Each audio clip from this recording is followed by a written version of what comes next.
Hello everyone, welcome to my channel Edu Island. तो इस video में मैं डिस्कस करूंगा पॉलिटी का मोस्ट एक्सपेक्टेड क्वेश्चंस के बारे में।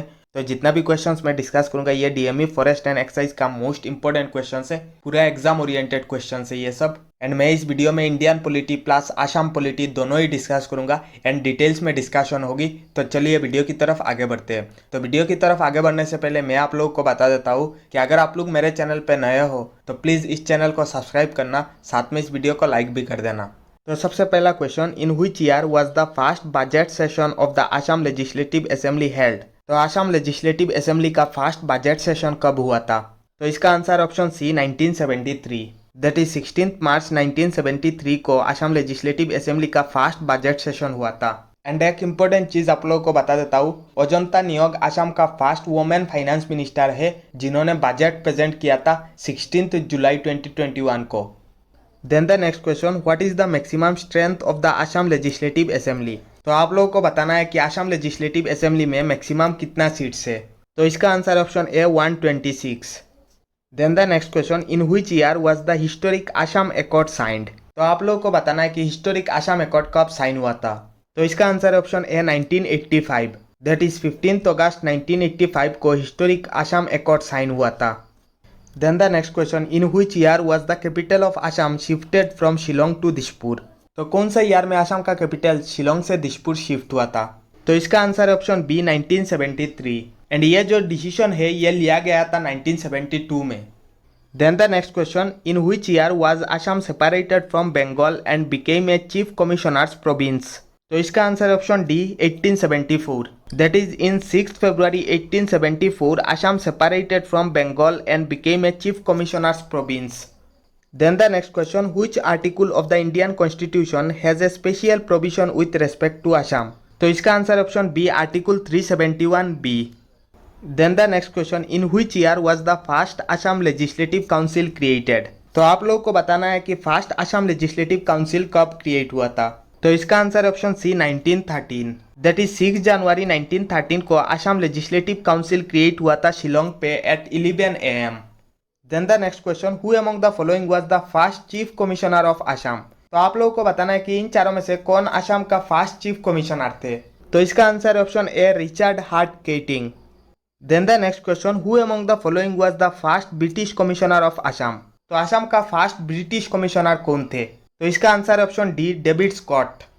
Then the next question, who was the first chief minister of Assam. तो असम का फर्स्ट चीफ मिनिस्टर कौन थे। तो इसका answer option A Gopinath Bordoloi. Then the next question, who was the first female chief minister of Assam. तो असम का फर्स्ट फीमेल चीफ मिनिस्टर कौन थे। तो इसका answer option A Syeda Anwara Taimur. Then the next question, in which year was the Assam rural panchayat act passed. तो आप लोगों को बताना है कि असम रूरल पंचायत एक्ट कब पास हुआ था। तो इसका answer option B 1948। Then the next question, which of the following states governors has been vested with special powers regarding ST areas. तो इसका answer option B Assam. Then the next question, in which year was the Assam provincial Congress formed. तो आप लोगों को बताना है कि Assam provincial Congress कब फॉर्म्ड हुआ था। तो इसका answer option C 1921। Then the next question, who among the following was the president of the Swaraj Party in Assam during the freedom movement। तो आप लोगों को बताना है कि ड्यूरिंग फ्रीडम मूवमेंट असम में स्वराज पार्टी का प्रेसिडेंट कौन थे। तो इसका answer option A Tarunram Phukan.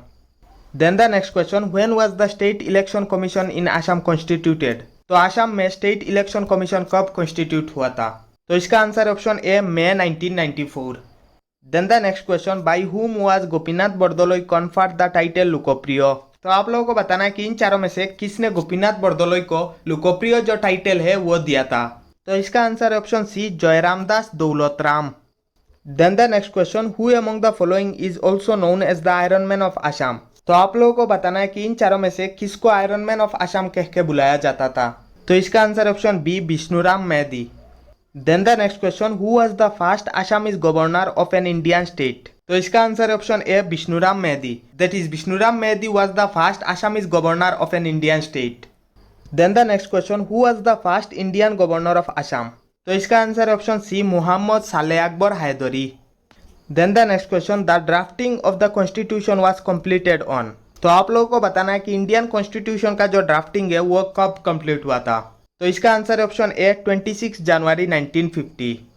Then the next question, Indian Constitution has divided the powers and function of the states into। तो आप लोगों को बताना है कि इंडियन कॉन्स्टिट्यूशन में स्टेट का जो पावर एंड फंक्शन है वो कितने हिस्सों में डिवाइड किया गया है।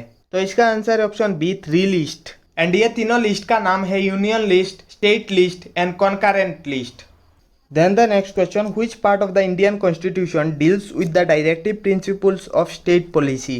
तो आप लोगों को बताना है कि इंडियन कॉन्स्टिट्यूशन का कौन सा part directive principles of state policy से डील करता है। तो इसका answer option C part 4। And the directive principles are covered from article 36 to article 51 in the constitution. Then the next question, what is the motto incorporated under our national emblem? तो इसका answer option B सत्यमेव जयते।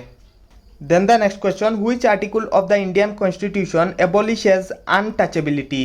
तो इसका answer option D article 17। Then the next question, how many articles are there in the Indian Constitution? तो इसका answer option A 395। Then the next question, the term Greater India denotes। तो आप लोगों को बताना है कि ग्रेटर इंडिया जो है वो टर्म का मीनिंग क्या है। तो इसका answer option B cultural unity. Then the next question, which of the following is not a constitutional body? तो आप लोगों को बताना है कि इन चारों में से कौन सा कॉन्स्टिट्यूशनल बॉडी नहीं है। तो इसका answer option D planning commission.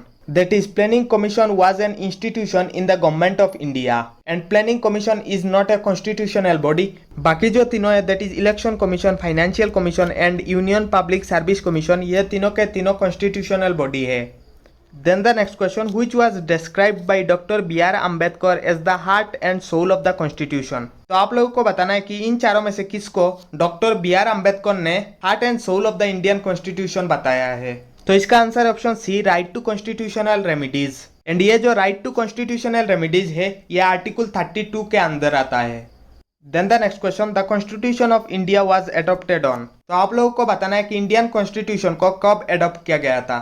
तो इसका आंसर ऑप्शन सी 26 नवंबर 1949। तो इंडियन कॉन्स्टिट्यूशन को एडॉप्ट किया गया था 26 नवंबर 1949 को एंड इंडियन कॉन्स्टिट्यूशन को इम्प्लीमेंट किया गया था 26 जनवरी 1950 को।